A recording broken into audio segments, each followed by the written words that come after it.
Selamat pagi, salam sejahtera bagi kita semua. Perkenalkan, saya Nyu Jumaran, NIM 19101004, Program Studi Administrasi Publik, Sisipol Raja Haji Tanjung Pinang. Saya akan menjawab 3 pertanyaan dan 5 pertanyaan yang diajukan oleh Pak Tommy sebagai dosen manajemen pembangunan.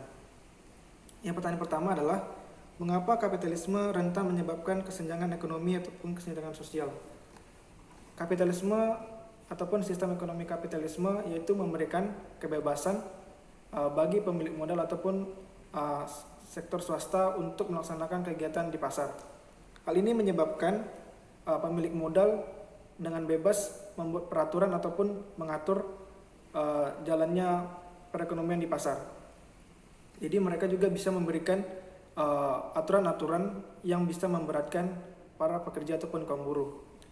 Dan bagi kaum buruh sendiri, dengan adanya sistem ini mempersempit kesempatan mereka untuk mendapatkan keuntungan ataupun kebutuhannya sendiri.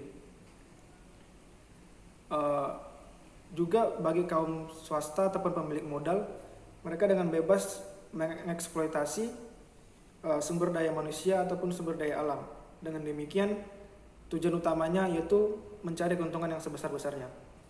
Kemudian pertanyaan kedua, apa yang membuat kedikdayaan komunisme runtuh pada akhir tahun 1990-an?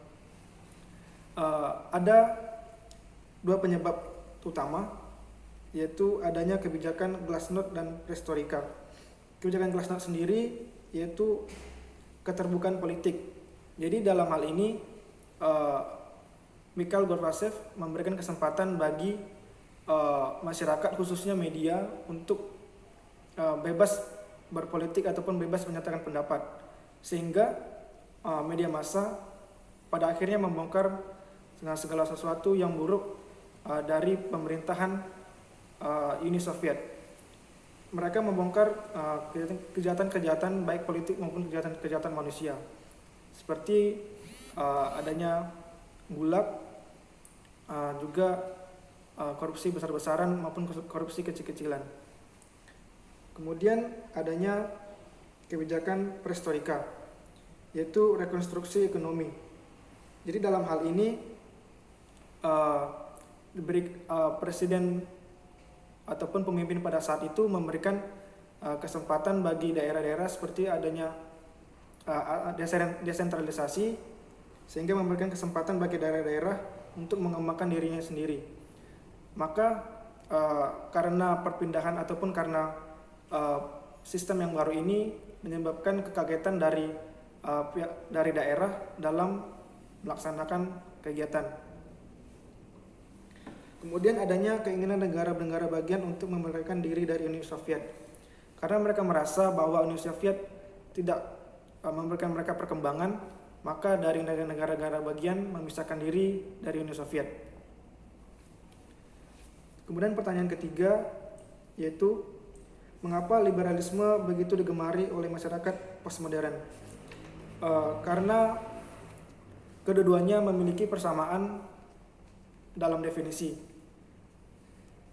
Dari paham liberalisme yaitu adanya kebebasan dan persamaan hak setiap manusia. Jadi dalam paham liberalisme memberikan kebebasan bagi setiap individu untuk berpikir ataupun bertindak.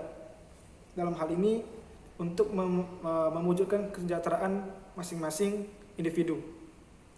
Kemudian dalam masyarakat postmodern,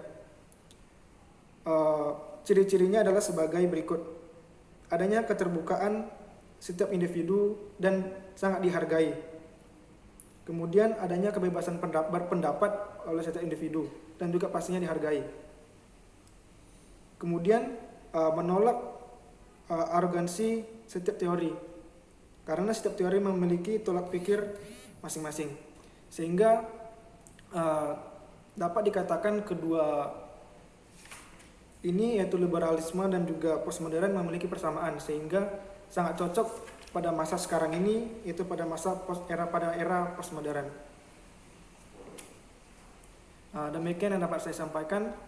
Apabila ada kesalahan dalam pengucapan, mohon dimaafkan. Sekian dan terima kasih.